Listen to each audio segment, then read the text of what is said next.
اب فرماتے ہیں ہائے ہائے ہائے، حضور کے دادا جان کا خطبہ ہے، اسے سینے سے لگا لو، بڑی پیاری بات کی. مجھے تو ایسا لگتا ہے کہ یہ جملے ہی دل میں اتر جائے کاش.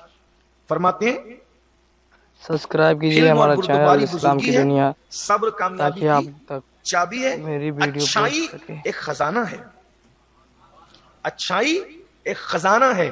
اور فرماتے ہیں سخاوت سرداری ہے. اگر خزانہ چاہتے ہو تو اچھائی کرو اور اچھائی کرتے رہو، خوب اچھائی کرو. اور ایک بات آپ سے کہوں، سب کے ساتھ اچھائی، اچھائی سب کے ساتھ. اور کوشش کرو کہ جو گرے پڑے لوگ ہیں ان کو کوئی نہیں پوچھتا، ان سے اچھائی کرو، پھر وہ مسلم ہو یا غیر مسلم. ہماری جماعت کے ایک عالم ہے، بہت بڑے عالم ہیں، حیات ہیں، چہرہ ان کا ایسا ہے کہ دیکھو تو خدا یاد آئے. روزانہ کثرت سے قرآن پڑھتے ہیں اور 85 سال کے قریب کی عمر ہے، ابھی بھی نفل کھڑے ہو کے پڑھتے ہیں اور ابھی بھی مسجد میں نماز جماعت کے ساتھ پڑھتے ہیں. قرآن پر گہری نظر ہے. جب وہ فجر کی نماز پڑھانے کے لیے آتے ہیں تو جو عورتیں جھاڑو دیتی ہیں ان کی مسجد کے ارد گرد، وہ کسی خادم کو پیسہ دے کر کہتے ہیں کہ پہلے ان عورتوں کو چائے پلا، ان کے بعد میں چائے پیوں گا. تو قائد محترم نے ان سے سوال کیا کہ ایسا کیوں؟ تو کہا کہ یہ تالیف قلبی کے لیے ہے، اور ہم بہتوں کو کھانا تو نہیں کھلا سکتے، تو کم سے کم دوسروں کو چائے پلا. دیکھیں وہ جو محلے میں جھاڑو دینے کے لیے عورتیں آتی ہیں ان کو کون پوچھتا ہے، ان کی عزت کون کرتا ہے؟ یہ بزرگوں کا طریقہ. اچھائی خزانے کا نام، اچھائی کرو.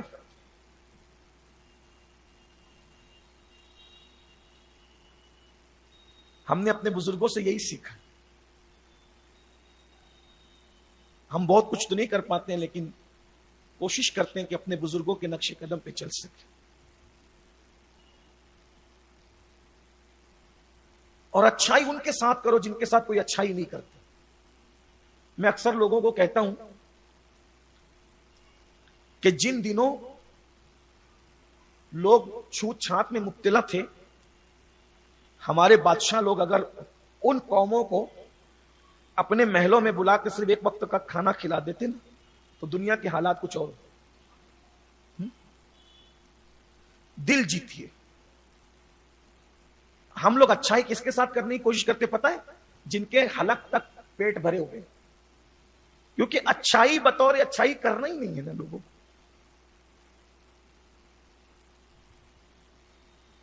لوگ اس قدر نفس کے غلام اور بندے ہیں کہ دعوت میں بھی بار بار میں اس پہ زور، دعوت میں بھی وہاں جاتے ہیں جہاں ان کو کھانا اچھا نہیں. وہ پجاری ہے کھانے کے. میں کہتا ہوں جہاں کھانا اچھا نہیں بنتا وہاں جا جہاں کوئی نہ جائے. کیوں؟ اس لیے کہ وہاں جائے گا تو کھانا ملے گا جو بدبو بن کر کے نکل جائے گا، اور وہاں جائے گا تو اس کا دل خوش ہو جائے گا. اور لوگوں کے دلوں سے ہی اللہ تک پہنچنے کا راستہ ہے. اللہ تک پہنچنے کے راستے یہ ناسک، منماڑ، ممبئی، اندور والے نہیں ہیں. وہ راستہ اللہ تک پہنچنے کا دلوں سے ہو کر، یہ دلوں کی سرنگیں ہیں جو اللہ تک پہنچاتی. جس کے یہاں کوئی نہیں جاتا، کبھی وہاں جا کے بیٹھے میت میں، منگنیوں میں، شادیوں میں اور دکھوں میں، سکھوں میں، تو پھر دیکھیے اچھائی ان کے ساتھ کرنا سیکھیے جن کے ساتھ کوئی اچھائی نہیں. اس کی وجہ میں کیا، اچھا بھائی جن کے ساتھ لوگ کرتے ہیں آپ ان کے ساتھ بھی کریں، میں منع نہیں کر رہا ہوں، لیکن کوشش کیجیے. وجہ یہ ہے کہ جن کے ساتھ، ایک بات آپ کو کہوں، جن کے ساتھ سب اچھائی کرتے ہیں ان کے ساتھ اچھائی کرنے جاؤ گے تو وہ سوچے گا یہ چاپلوسی کر رہا. واللہ کہہ رہا ہوں، کسی مالدار کی اگر میت ہو جائے نا اور آپ جا کر کے انتظامات میں لگ جائیں، اللہ ماشاءاللہ سب کی نہیں، لیکن وہی سوچے گا کہ یہ اتنا آگے اس لیے کہ شاید اس کو چندہ لینے کے لیے آگے. غریب کیا جا کر کے کرو گے نا جس کو کوئی نہیں پوچھتا، اس کے دل سے دعا نہیں، یہ یار اتنا بڑا آدمی یہ ہو کر کے میرے گھر آ کر کے ایسا کر، یہ چیز. اور حضور علیہ السلام نے یہی کیا ہے. یہ تو آبا و اجداد کے خطبے ہیں نا، حضور کے خطبے تو پھر حضور کے خطبے. بلال کو بازو میں بٹھاتے تھے، سیدنا بلال.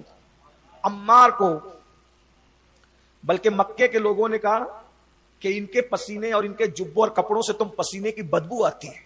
موجود ہے سیرت میں، انشاءاللہ آگے وقت رہے گا تو یہ سب باتیں آئے گی. کیا کہا ان لوگوں نے کہ وہ اون کے کپڑے پہنتے تھے. ان ظالموں نے کہا ہم تو نہیں کہیں، ہم تو یہ سمجھتے ہیں کہ روزے داروں کی بو منہ کی جب اللہ کو مشک سے زیادہ پسند ہے تو حضور کے صحابہ کرام کے پسینے کی بو ہمارے لیے تو ہزاروں عطر سے زیادہ اہمیت رکھتی. لیکن ان ظالموں نے کہا نقل کفر کفر نباشت کہ ان کے پسینے کی بدبو ہمارا دماغ خراب کرتی. اللہ کے رسول سے کہیں گے ان کو ہٹا دیں. جب ہم آ کر بیٹھے تو انہیں ہٹا دیں تاکہ ہم بیٹھ کے ان کی بات سنیں. بلال ہٹ جائیں, عمار ہٹ جائیں, فلاں ہٹ جائیں, سب بدبودار کپڑے پہنے ہوتے ہیں, ان کے پسینے کی بدبو ہم سے برداشت نہیں ہوتی. حضور علیہ السلام میں ایسا نہیں ہوگا, یہ تو میرے پاس بیٹھے ہیں اور اللہ کا حکم بھی ہے.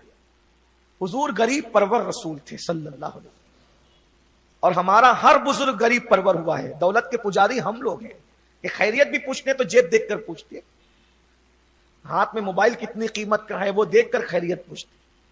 متاع دین و دانش لٹ گئی اللہ والوں کی. فیکٹری کا مالک ہوگا تو 300 کلومیٹر کا سفر ہوگا نکاح اور ولیمے میں شرکت کے لیے. غریب کے لیے 3 کلومیٹر بھی نہیں ہو سکتا سفر. یہ کس کافر ادا کا غمزہ خوریز ہے ساقی, ہو کیا گیا ہے.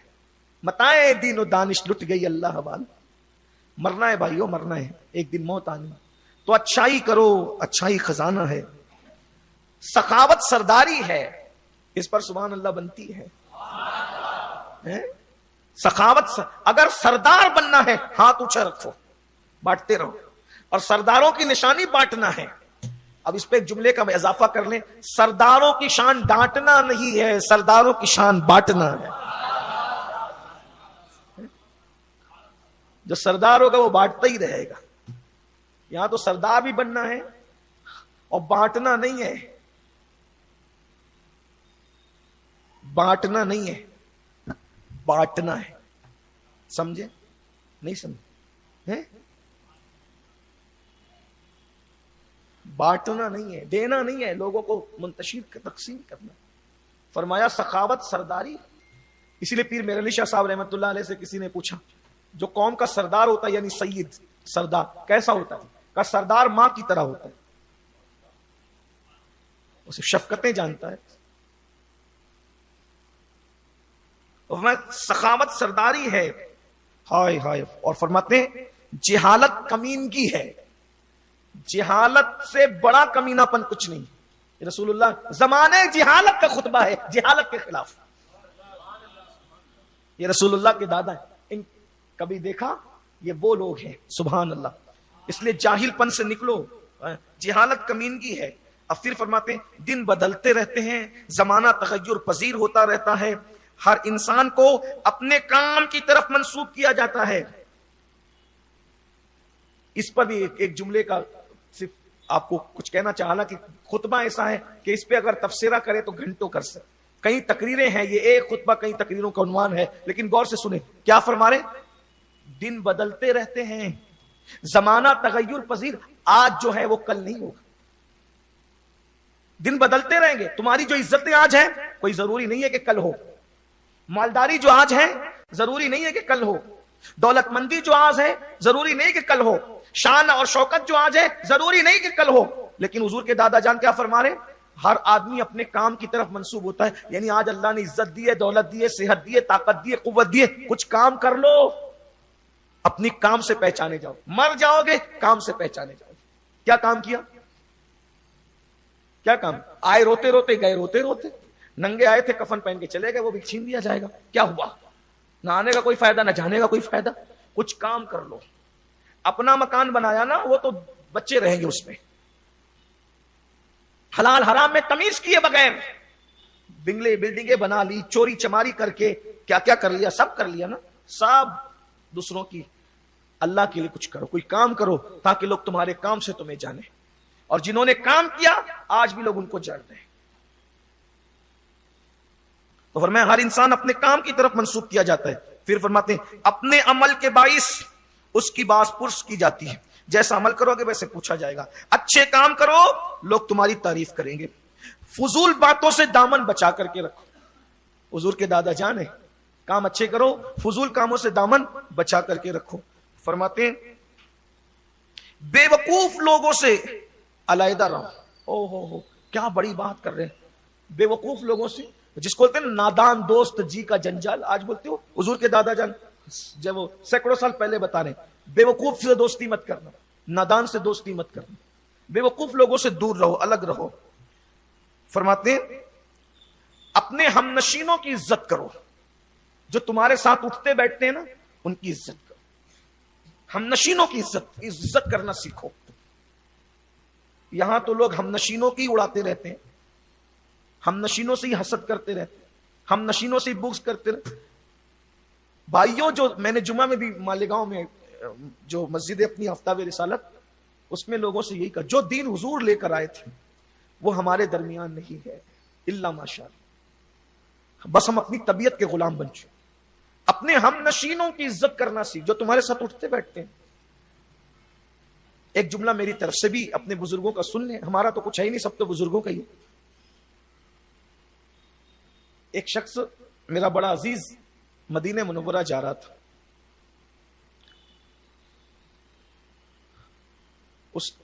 اور نوکری کے لیے جا رہا تھا, بڑا خوش تھا. 2 سال کم سے کم رہوں گا, اس کے بعد مدینہ شریف سے واپس آؤں گا. اس نے مجھے کہا کوئی نصیحت کرے. میں کہا میں کوئی نصیحت کے قابل آدمی تو نہیں, لیکن بزرگوں سے جو سنا ہے وہ تجھے سنا دیتا ہوں. اب کیا آپ بھی اس کو گانٹ باندھ لیں, جب بھی رسول اللہ کے روضے پر جانا تو ایسے ہی جانا جیسے یہ تیری حاضری پہلی مرتبہ ہے, پھر اس کا مزہ دیکھا. اب اس کو آپ بزرگوں کے آستانے پہ جاؤ تو بھی ایسے کتنی بھی بار جاؤ لگے کہ بس میں پہلی مرتبہ. اب اس سے روشنی لے کر یہ سن لیں, تمہارا کوئی کتنا بھی پرانا دوست ہو, 10 سال 20 سال 25 سال 30 سال 50 سال, اس سے جب بھی ملو اس انداز سے ملو جیسے یہ پہلی ملاقات. اس کی عزت ویسی کرو, تکریم ویسی کرو. اور یاد رکھنا, حقیقت تک پہنچنے کے لیے مجاز مدد کرتا ہے. مطلب اب یہ تھوڑا مشکل ہو گیا. مجاز کہہ لے بندے اور حقیقت کہہ لیں حسن ازلی. تو اگر رب تک پہنچنا ہے تو پہلے اس کے بندوں کی عزت کرنا سیکھو, بندوں کی تعظیم کرنا سیکھو, اور خاص طور پہ اپنے ہم نشینوں کی. جو ہم نشینوں کی عزت کرتا ہے اس کی دوستی کبھی نہیں ٹوٹتی. دوستیاں وہی ٹوٹتی ہے جو اپنے ہم نشینوں کو حقیر جان. کچھ لوگ دوستوں کو بھوروں کی طرح رہتے ہیں, دوستوں کے ساتھ بھوروں کی اور تتلیوں کی طرح. آخر میں ان کا جنازہ اٹھانے والا بھی کوئی نہیں ہوتا. جو تتلیاں اور بھوروں کی طرح ہم نشینوں کے ساتھ سلوک کرتے ہیں, جیسے تتلی خوبصورت یہ پھول دیکھا, وہاں سے اٹھی, رس چوسا, پھر وہاں بیٹھی, پھر وہاں سے اٹھی, پھر وہاں بیٹھی, پھر وہاں سے اٹھی. اس تتلی کا انجام کیا ہوتا ہے؟ تتلی کا انجام کیا ہوتا ہے؟ اسی لیے میں لوگوں سے کہتا ہوں تتلی نہ بنو. تتلی کا بھی پھول سے رشتہ ہوتا ہے اور بلبل کا بھی پھول سے رشتہ ہوتا ہے. بات سمجھ میں آتی؟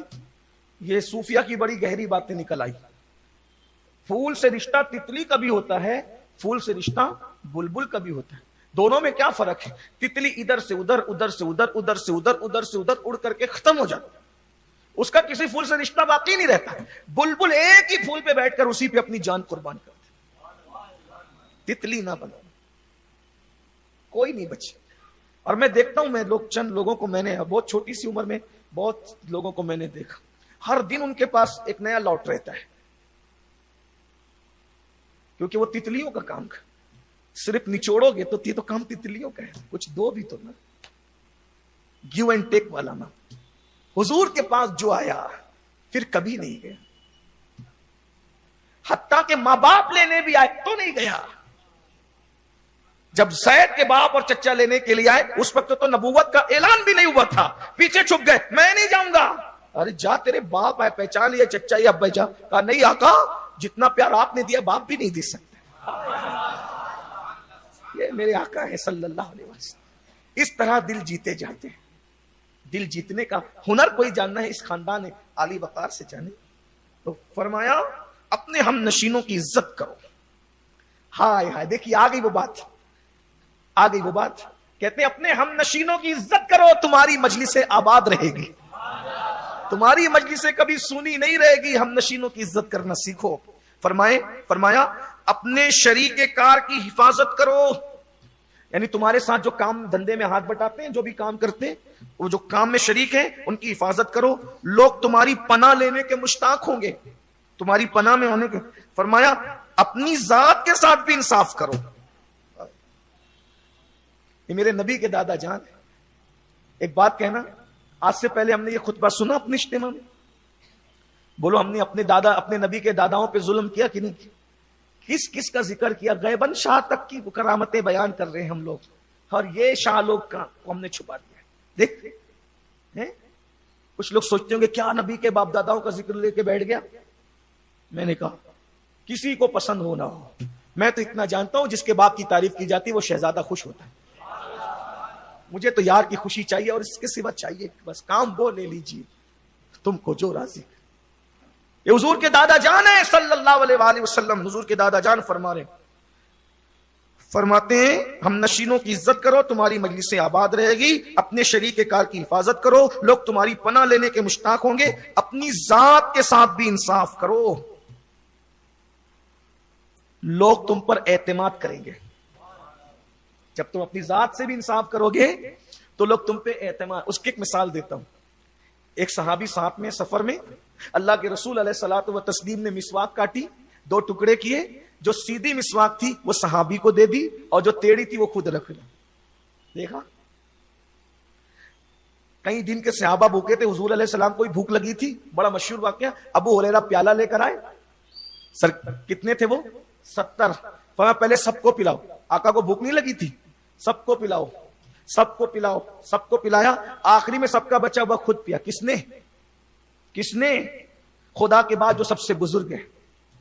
اور ہم لوگ اتنا گراف ہمارا نیچے گر گیا ہے کہ اب کوئی ہمارے ساتھ کھانے بیٹھنے بھی تیار نہیں ہے، کیونکہ وہ ادھر ادھر منہ کر لے گا تو اس کی آگے کی گوشت کی اچھی بوٹی کھسک جائے گی۔ یہ گر گیا گراف، ہنسنے کی بات نہیں، یہ ہنسنے کی بات، گراف گرا ہے، اخلاقی گراوٹ، اخلاقی گراوٹ ہنسنے کی بات۔ کبھی گھر بیٹھ کر سوچنا کہاں وہ مسلمان تھے جو چراغ بجھا کر مہمان کو کھلا دیتے تھے، اور کہاں آج ہم ہیں کہ ہمیں وہی مہمان اچھے لگتے ہیں جو گفٹ لے کر آتے ہیں۔ ہو گیا سب، دین گیا زندگیوں سے، دین کتابوں میں رہ گیا، دیندار قبروں میں چلے گئے، سب نمائشیں ہو رہی ہیں۔ اللہ ماشاءاللہ فرماتے اپنی ذات کے ساتھ بھی انصاف کرو، تم پہ اعتماد کیا جائے گا۔ اچھے اخلاق کی پابندی، مکارم اخلاق کی پابندی کرو کیونکہ اس میں تمہاری بلندی ہے۔ اچھے اخلاق اختیار کرو۔ اچھے اخلاق کیا ہے پتہ ہے؟ ایک ہے ایکٹنگ اور ایک ہے اچھے اخلاق۔ توجہ آپ کی، اخلاق اس کو کہتے ہیں جیسے ہم کھانا اندھیرے میں بھی کھائیں تو کہاں جائے گا؟ کبھی ناک میں نہیں جائے گا، ہمیشہ منہ میں جائے گا۔ دن میں کھائے تو بھی، رات میں کھائے تو بھی، خوشی میں کھائے تو بھی، غم میں کھائے تو بھی، غصے میں کھائے کھانا تو بھی منہ میں جائے گا۔ تو جیسے انسان ہمیشہ منہ میں لقمہ ڈالنے کا عادی ہوتا ہے، ویسے جب تک تیری طبیعت ثانیہ لوگوں کے ساتھ اچھائی نہ کرے اس وقت تک تو اخلاق مند نہیں ہے۔ کسی کے ساتھ اچھائی سے اتنا پیش آنا کہ اس کی جوتے بھی سیدھے کر دے، اور کسی کے ساتھ گرگٹ کی طرح رنگ بدل دینا، یہ ایکٹنگ تو ہے اخلاق میں۔ اخلاق وہ ہے، اخلاق پہچاننا ہے تو غصے میں پہچانو، انسان کو پہچاننا ہے تو غم میں پہچانو، غصے میں پہچانو۔ دیکھا آپ نے بھائی، کٹورے میں اگر بھرا ہوا ہے شہد، دھکا لگے گا تو کیا گرے گا؟ کیا گرے گا؟ شہد ہی گرے گا۔ پیٹ پہ مکہ مارو تو کیا گرے گا؟ کیا؟ شہد ہی گرے گا۔ اس کو ڈھکیل دو تو کیا گرے گا؟ وجہ کیونکہ تھا کٹورے میں شہد، ادھر سے کرو ادھر سے کرو، ایسا کرو ایسا، گرنا کیا ہے؟ بس یہی ہے۔ جب ہم غصے میں ہوتے ہیں تو ہماری پہچان ہوتی ہے کہ زبان سے نکلتا کیا۔ بڑے بڑے پارساؤں کو گالی دیتے سنا ہے غصے میں، اندر یہی تھا، اندر ہی ہے۔ غم میں بہت بڑے بڑے تسبیح سنبھالنے والوں کو اللہ کی برائی کرتے دیکھا ہے، اور خوشیوں میں بہت ساروں کو ناچتے بھی دیکھا ہے۔ مطلب کیا؟ انسان کو پہچانو، غصے میں پہچانو، غم میں پہچانو، خوشی میں پہچانو۔ دیکھ لو، دین دھرم کی بات ایسے کرے جیسے ولی کر رہا ہو، لیکن غم میں دیکھا، خوشی میں دیکھا، غصے میں دیکھا تو لوگ مجھے کم ہی اللہ والے نظر آئے۔ متائے دین و دانش لٹ گئی اللہ والوں کی، یہ کس کافر ادا کا غمزہ خوریز ہے ساقی۔ لیکن چیخ چلا اس لیے رہا ہوں کہ ہم مایوس نہیں ہے اقبال مایوس اپنی کشت ویراں سے، ذرا نم ہو تو یہ مٹی بڑی زرخیز ہے ساقی۔ فرمایا مکارم اخلاق کی پابندی کرو کیونکہ اس میں تمہاری بلندی ہے، کمینی عادتوں سے دور رہو کیونکہ اس سے عزت خاک میں مل جاتی ہے۔ ایسا لگتا ہے اسی خطبے پہ آج بات پوری ہوگی، حالانکہ میں نے آج سرکار عبد المطلب کو بھی پڑھنا ہے آپ کے سامنے، لیکن بات اس پہ مکمل کروں گا۔ حالانکہ میرا دل نہیں چاہ رہا ہے کہ میں اس کو تشریح کیے بغیر آگے بڑھوں، حالانکہ کہاں سرکار ہاشم کا خطبہ، کہاں میں ان کا خانہ زاد غلام، میں کیا تشریح کر سکتا ہوں۔ لیکن کیا فرما رہے ہیں؟ کمینی عادتوں سے دور رہو کیونکہ عزت خاک میں مل جائے۔ ہر آدمی عزت چاہتا ہے لیکن وہ کمینی عادتوں کو کرتا ہے۔ کمینی عادت ہلکے کام، ہلکے کام مطلب ایک مرتبہ میں نے دسترخوان پر، مسجد نبوی شریف کے دسترخوان پر ایک صاحب کو دیکھا کہ وہ دسترخوان سجانے والے دہی اور نان اور کھجور اور چیزیں لا کے رکھتے ہیں، وہ ساتھ میں تھیلی لائے ہوئے تھے، وہ جیسے ہی لگانے والا لگا کر جاتا ہے تو وہ اس میں تھیلی میں ڈال دیتے، میرے آگے سے نہیں، انہی کے آگے جو تھا بس وہی لیتے ڈال دیتے۔ میں نے کہا کہاں سے آئے؟ تو انہوں نے پڑوس کا نام بتایا۔ کرتے کیا ہیں؟ وہ کہا کہ فلاں مسجد کا خطیب بھی ہوں اور امام بھی ہوں اور فلاں اور فلاں فلاں سلسلے کا خادم بھی ہوں۔ میں نے کہا آپ کو پتا ہے کہ اس نے اس وقت کھانے کے لیے رکھا ہے، لے جانے کے لیے نہیں رکھا۔ یہ تو خیر مسجد نبوی ہے، یہی حرکتوں کو کمینی حرکت کہتے ہیں۔ حضور مفتی اعظم یاد آئے مجھے یہاں پر، کمینی حرکتوں سے عزت جاتی، یاد رکھنا اپنے اندر سے نکل، عزت چاہتے ہو چھوڑ دو کمینی حرکت۔ حضور مفتی اعظم رحمت اللہ تعالی علیہ ایک دسترخوان پر کھانا کھا رہے تھے تو دیکھا کہ کچھ لوگ شوربہ چمچے سے پینے لگے، تو مفتی اعظم سرکار نے فرمایا کہ کیا میزبان سے اجازت لی ہے اس کی؟ یہ ہے اللہ والے لوگ، میزبان سے اجازت لی؟ کہا حضور یہ تو ہمیں سالن کھانے کے لیے بنتا ہے، پینے کے لیے نہیں بنتا۔ ہو سکتا ہے اس نے 10-15 لوگوں کے لیے جو کھانا بنایا ہو، اب تو کٹورا بھر پی جائے گا تو کسی کو کم نہ پڑ جائے، یہ شرمندہ ہوگا نا۔ اجازت لیتا، اگر زیادہ بنایا تو خود ہی اجازت دے گا۔ یہ یہاں تو ایک آدمی کی دعوت آتی ہے تو 3-4 لوگوں کو لے کے، کوئی شرم بھی نہیں آتی، لوگوں کو کھایا ہی نہیں۔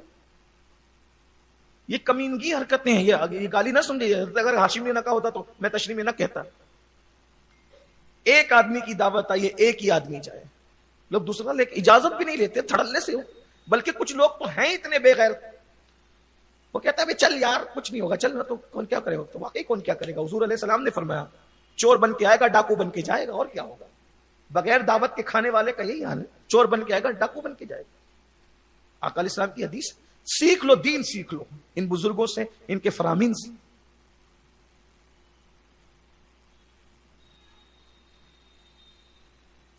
ایک جگہ پر گئے تو دیکھا کہ وہ میزبان کہتا ہے کہ آپ کی چپل کا ناپ دے دیں، تو مہمان کہتے ہیں نہیں میرے پاس ہے ماشاءاللہ بڑی مہنگی چپل، اسکیچر کمپنی کی چپل ہے، میں لے چکا، میرے پاس مجھے ضرورت نہیں ہے۔ تو جو دوسرے ساتھ میں کہتے کہا اگر حضرت یہ مجھ سے کہتا تو میں اپنا بھی ناپ دیتا، اپنی بیوی کا بھی دیتا، اپنے بچے کا بھی دیتا۔ آپ اتنے کیسے بہت بھولے ہو کہ کہہ رہا تھا تو لے لیتے نا، تو گھر پہ رکھ دیتے لے جا کر کے۔ تو اس شخص نے کہا جس کو کہہ رہا تھا، اسی لیے تجھ سے نہیں کہا کہ لوگ بھی انسان دیکھ کے بات کرتے، لوگوں کا حال کمینی خصلتیں نکل، عزت ملے گی، لوگ بھی انسان دیکھ کے بات کرتے۔ بہت خوبصورت خطبہ ہے یہ، اس کو ہنس کے ٹال مت دیجیے گا۔ اور یہ جو ابھی ایک بات اور کہہ دوں پھر بات آ گئی تھی، ورنہ آپ ملتے کہاں، میں بھی اب تو کم ہی رہتا ہوں شہر میں۔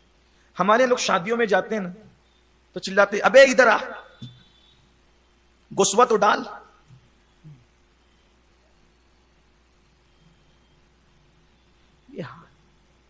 ارے روز کھاتے ہو یار، کھا کھا کے اب گوشت کھا کھا کے بیمار پڑ رہے ہو، بیماریاں پال لیے ہو، یہ کمینی، یہ سب حرکتیں ہیں، ذلیل ہوتا ہے آدمی سے۔ ہمارے بزرگوں نے تو ہمیں یہاں تک سکھایا کہ اگر تم کھانا کھا رہے ہو تو میزبان سے کھانا بھی نہ مانگو، وہ تمہاری پلیٹ خالی دے گا، خود ہی ڈال دے گا، نہ ڈالے تو اتنا کھانا کافی ہے جتنی پہلی بار دیا تھا اس نے، بس کافی۔ ہاں اگر کوئی واقعی بہت بے تکلفی دوستوں میں ہو پھر الگ بات ہے، پھر میں دوستوں میں کوئی بات نہیں کرتا. یاد رکھنا طبیب سے تکلف نہیں ہوتا اور حبیب سے تکلف نہیں ہوتا, اور جس سے تکلف ہونا وہ طبیب ہوتا ہے نہ وہ حبیب ہوتا ہے. یہ بات تو حبیب کی الگ ہے نا, یعنی محبوب و محب میں نہیں میرا, بات ہی الگ ہے. تو کمینگی حرکت, اسی طرح بہت ساری حرکتیں ہیں, میں اس کو کمینی نہیں کہہ رہا ہوں, وہ تو انہوں نے کہا, تو میں اس کی تشریح میں کچھ اپنے بھائیوں کو, نوجوانوں کو کچھ باتیں عرض کر دینا چاہتا ہوں. حضور اکرم صلی اللہ علیہ وآلہ وسلم نے حیا کی وجہ سے پوری زندگی اپنے صحابہ کے سامنے ناک تک نہیں چھین کی, اور کبھی محفل میں پیر بھی نہیں پھیلائے. اور ہم لوگ کیا کرتے ہیں, محفل ہی میں جو جی چاہتا ہے کرتے, کوئی ناک کھجا رہا ہے, کوئی کہاں کھجا رہا ہے, کوئی کہاں کھجا رہا ہے, کوئی سر کھجا رہا ہے, کوئی کچھ کر رہا ہے. یہ سب عزت جانے والی باتیں. آپ کا بیٹھنا, آپ کا اٹھنا, آپ کا بولنا, آپ کا چلنا, آپ کا پھرنا, یہ اتنی بڑی چیز ہے لوگوں کے متاثر کرنے کے لیے, آپ اندازہ نہیں کر سکتے. تو فرماتے ہیں کمین کی حرکتیں چھوڑ دو, اس سے عزت خاک میں مل جاتی ہے. ہر ناموری کا قصر منہدم ہو جاتا ہے. کمینی حرکت کرتے رہو گے, عزت خاک میں ملے گی. ناموری کا یعنی اللہ نے جو نام سے نوازا, عزت سے نوازا ہے, اس کا قصر یعنی اس کا شیش محل چکنا چور ہو جائے گا. یہ حضرت ہاشم تھے, صرف 25 سال میں ان کا وصال ہو گیا. اور وصال بھی ہوا تو کس شان سے ہوا کہ یہ تجارت کا قافلہ لے کر ملک شام گئے اور وہیں پر بیمار پڑ گئے, اور غزہ میں آپ کا وصال ہوا. آپ کا مزار مقدس فلسطین کی سرزمین, اس لیے کہ وہ علاقہ پہلے ملک شام میں گنا جاتا تھا, وہ ٹکڑے بعد میں ہوئے, تو آپ کا مزار مقدس غزہ میں موجود ہے. یہ تھے حضرت سیدنا ہاشم جن کی زندگی میں نے بیان کی ہے. انشاءاللہ اس کے بعد جب میں رہوں گا تو حضرت سرکار عبد المطلب, پھر سرکار عبداللہ اور آمنہ,